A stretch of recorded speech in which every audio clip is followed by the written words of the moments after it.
Natural hair colour కోసం చూస్తున్నారా? అయితే Anoos henna and black expert వాడండి.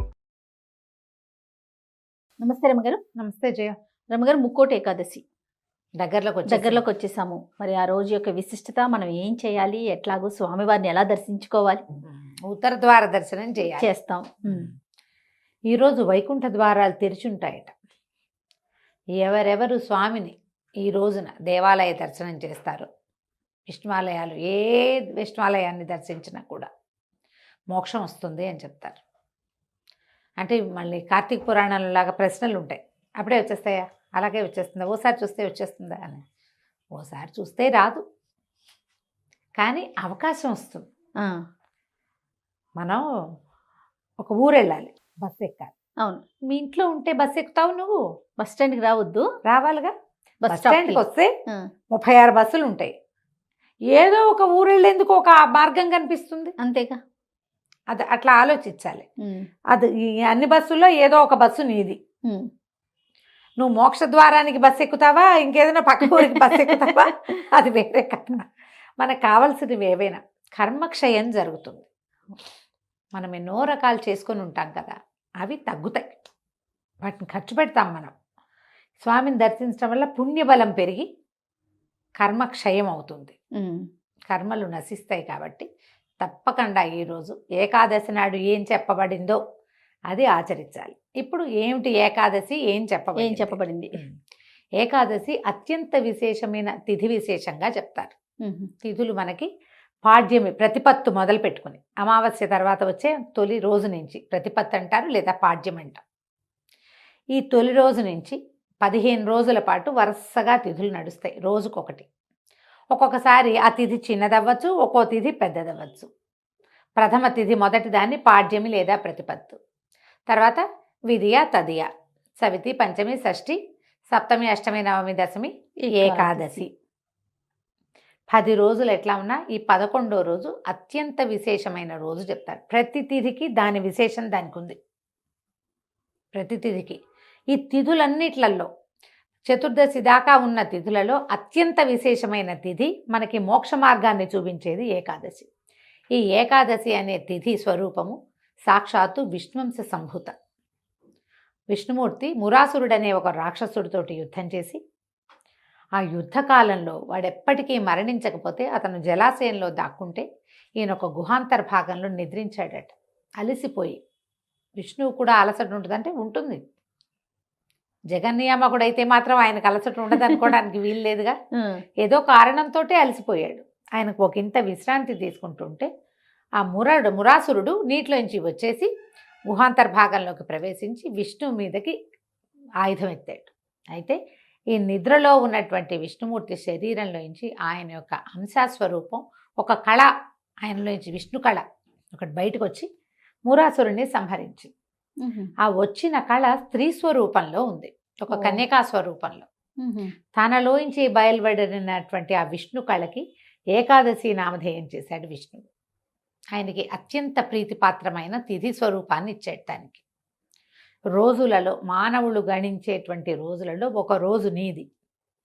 నీ రోజున నన్ను స్మరించిన వాడికి మోక్షం లభిస్తుంది, నీ రోజున నా కోసం ఉపవాసం చేసేవాడికి మోక్షం లభిస్తుంది, విష్ణు సాయుధ్యం లభిస్తుంది అని ప్రపంచం మొత్తానికి అవకాశం ఇచ్చాడు. ఈ ఏకాదశి నాడు ఉపవాసం చేయటం, పైగా ఈ తప్పించుకున్నటువంటి, మరణించినటువంటి మురాసురుడి యొక్క సహస్రాంశం ఒకటి ధాన్యంలో దాక్కుంది, బియ్యం అని చెప్తారు, అది వరి బియ్యంలో దాక్కున్నాడట. అందుకని ఏకాదశి నాడు ఎవరైతే బియ్యం తింటారో వాళ్ళల్లోకి తామసిక అంశ, ఈ ముర అంటే వాడెవడో ఒక వ్యక్తిగా చెప్పడానికి వీల్లేదు. ఈ రాజసిక తామస గుణాలు, వరిషడ్వర్గాలు మొదలైనటువంటి తామస శక్తులే మురాసురుడు. ఆ తమస్సు బియ్యంలో ఉంటుంది ఈ రోజున. ఇప్పుడు మనం ఎట్లా లెక్క పెట్టాము, చంద్రుడి తాలూకు 10 రోజులు, 11వ రోజు ఇది. చంద్రుడి కళ పెరిగిన 11వ రోజు. ఈ 11వ రోజు మనకి పంటలు పండటానికి కారణమే చంద్రుడు, సూర్యుడే కాదు, చంద్రకళ కూడా. చంద్రకళ కూడా పంటలు పండటానికి మనకి వాతావరణంలో ఉండే తేమ శాతం చంద్రుడిది, తేమ, ఆ తడి, మాయిశ్చర్ చంద్రుడి వల్ల వస్తుంది. ఇప్పుడు ఈ చంద్రుడి కళలు పెరిగేటప్పుడు ఈ 11వ రోజు నాడు ఆయన వల్ల పుట్టేటువంటి ఈ ధాన్యాన్ని గనక తింటే మందత్వం కలుగుతుంది మానవులకి, బద్ధకం పెరుగుతుంది. అందుకేనా? బద్ధకమే తమస్సు, ఓ. నిద్ర, అదంతా చీకటి కదా. అందుకని ఈ ఉపవాసం. ఒకరోజు మానేయి అని చెప్తారు. ఒక్కనాడు మనం అన్నం మానేస్తాం, ధాన్య సంబంధమైనవి ఏవి తినము, ఏం తినం, పప్పులు తినకూడదు, ధాన్యం వరి అన్నం తినకూడదు, చిరుధాన్యాలు తృణధాన్యాలు నో, ఏమీ లేవు. మర్నాడు తినేసరికల్లా నువ్వు మామూలు అవుతావు. ఈ ఒక రోజు తప్పించటానికి ఈ రోజును పెట్టారు. 10వ నాటికి దాంట్లో వచ్చేటువంటి ఆ ప్రత్యేకమైన తమస్సుని జయించటానికి ఈ మన ఏకాదశి నాడు ఏమి తినకటామండి, ద్వాదశి నాడు అన్నదానం చేస్తాం, మనము తింటాము, ఇతరులకి భోజనం పెడతాం. ఇది మంచిది. ఇదంతా ఒక లెక్క ప్రకారం ఈక్వేషన్ ఏదో డిఫరెంట్ గా లేదు. మనము ఆరోగ్యపరంగా చాలా మంచిది ఫాస్టింగ్ ఉండాలనుకుంటాం, దీని వెనకాల ఆధ్యాత్మికత ఉంది, సైన్స్ ఉంది, సైన్స్ కూడా ఉంది. అందుకని ఉపవాసం ఉండి దీనికి మళ్ళీ ఏకాదశి తాలూకు ముందు భాగమైనటువంటి దశమి నాటి రాత్రి కూడా అన్నభోజనం చేయకూడదు, ఫలహారమే చేయాలి. అదొకటి. ఏకాదశి నాడు 2 పూటలు 3 పూటలు, ద్వాదశి నాడు ఉదయం అన్నం భోజనం చేయటం, అందరికీ పెట్టడం. మళ్ళీ ద్వాదశి నాటి రాత్రి కూడా అన్నం తినకూడదు. మనని ఎన్ని పూటలు మాన్పించారు అన్నము? దశమి, ఏకాదశి 2, ద్వాదశి రాత్రి 4 పూటలు, ప్రతి 15 రోజులకు ఒకసారి 4 పూటలు నో అన్నము. ఇదే కాదు, పౌర్ణమి నాడు అన్నభోజనం లేదు, అమావాస్య నాడు అన్నభోజనం చేయకూడదు. పౌర్ణమి అమావాస్యల్ని మనం మర్చిపోయాము, ఏకాదశిని మాత్రం కొంచెం పట్టుకున్నాం, వదల్లా. ఇంకా పౌర్ణమి తిథులు, పౌర్ణమిలో దీంట్లో సంక్రమణంలో సూర్య సంక్రమణం ఉంటుంది, అప్పుడు కూడా అన్నం తినకూడదు జయ. అది ఆ నియమం ఉంది. ఉపవాసం సంక్రమణాల్లో కూడా అన్నభోజనం చేయకూడదు. సంక్రమణాలు మెల్లిగా కలియుగ ప్రారంభంలో తగ్గిపోతే, అమావాస్యలు పౌర్ణములు మెల్లిగా కాలం ఎక్కేసరికి పోయినాయి. ఇంకా ఏకాదశులు మిగిలిన్న కాలంలోనే, పుణ్యకాలంలోనే ఉన్నాం మనం. మన ముందు నాటికి ఏం చేస్తామో తెలియదు, ఏకాదశి చూసుకోవడం కూడా తెలియదు కదా. కాబట్టి గ్రహించవలసింది ఇది మనకి ఆరోగ్య రీత్యా చాలా మంచిది. అయితే ఈ రోజున వైకుంఠ ద్వారాలు తెరవబడతాయని, స్వామి అందరికీ దర్శనమిస్తాడని, 2 రాక్షసుల కోసం వైకుంఠ ద్వారం తెరవబడింది అని ఒక కథా విశేషం కూడా చెప్తారు. అయితే 3,000,000 దేవతలు స్వామివారిని దర్శించడానికి వచ్చారట, వస్తారు. అప్పుడు ఎప్పుడైతే మనం ఈ వైకుంఠ ద్వార దర్శనం, దేవాలయాల్లో కూడా ఉత్తర ద్వార దర్శనం చేయిస్తారు. ఉత్తర ద్వారం మామూలుగా కొన్ని దేవాలయాల్లో కనపడుతుంది, చిన్న చిన్న దేవాలయాల్లో కనపడుతుంది. తిరుమల తిరుపతిలో ఉంది, భద్రాచలంలో ఉన్నది, కొన్ని ప్రత్యేక దేవాలయాల్లో కూడా వైకుంఠ ద్వారం ఉంటుంది. స్వామిని అక్కడ వేంచేపు చేయించి ఆ ద్వార దర్శనం చేయిస్తారు. తిరుమల తిరుపతిలో అయితే 10 రోజుల పాటు వైకుంఠ ద్వార దర్శనం, స్వామిని ఉత్తర ద్వార దర్శనమే చేస్తాం. పైగా ఇది ధనుర్మాస పుణ్యకాలం, ధనుర్మాసము. అవును. ఈ ధనుస్సులో ఇది ఎలా చూడు, ధనుస్సు నుంచి మన మకరం వరకు మధ్య నడిచే మార్గంలో మధ్యలో వచ్చింది, మార్గళిలో, మార్గశీర్షం కదా ఇది. ఈ దారి ఏమిటి? దేవతల తాలూకు తెల్లవారుచాము. ఇది ధనుర్మాసము, దేవతల యొక్క తెల్లవారుచాము. వాళ్ళు లేచేది ఎప్పుడు? పూర్తిగా మకర సంక్రమణానికి, సంక్రమణానికి దగ్గరయ్యే కాలంలోనే మనకి ఇది ఇంచుమించుగా వస్తుంది, అంతే కదా లెక్క.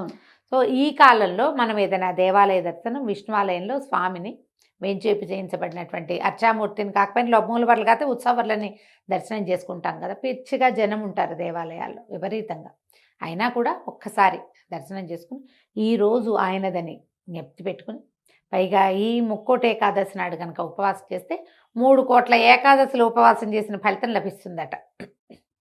అదొక పాయింట్ చెప్తారు. మనం ఇప్పటిదాకా చేయము, మనకి మధ్య సంవత్సరం అంతా ఉన్నాయి కదా, నెలకి 2 చొప్పున 24 ఏకాదశులు వస్తాయి మనకి. సంవత్సరం అంతా కలిపి నెలకి 2 కదా, అంతే కదా, 12 రోజులు 24. ఈ ఒక్కటి చేస్తే మిగిలిన 23 సార్లు చేసిన ఫలితం కూడా లభిస్తుంది. వెంకటేశ్వర స్వామి వారికి శనివారాలే మనం ఉపవాసం. అవునవును. ఇప్పుడు ఇలాంటప్పుడు ఉపవాసం ఉండి శివాలయానికి వెళ్ళినా కూడా ఫలితం లభిస్తామా, అందులో ఏ అనుమానము లేదు. ఉత్తర ద్వారంలో స్వామి ప్రత్యేకంగా వేంచేసి ఉంటాడు కాబట్టి వేంచేసి ఉన్న సమయంలో చూడగలిగితే మహత్తరంగా ఉంటుంది. అన్నము వద్దు, తద్భిన్నమైనవి అన్నం వాడకుండా, బియ్యం వాడకుండా చేసే ఏ పదార్థమైనా తినచ్చు. ఫ్రెష్ పళ్ళు తినచ్చు, పాల సంబంధమైనవి తీసుకోవచ్చు.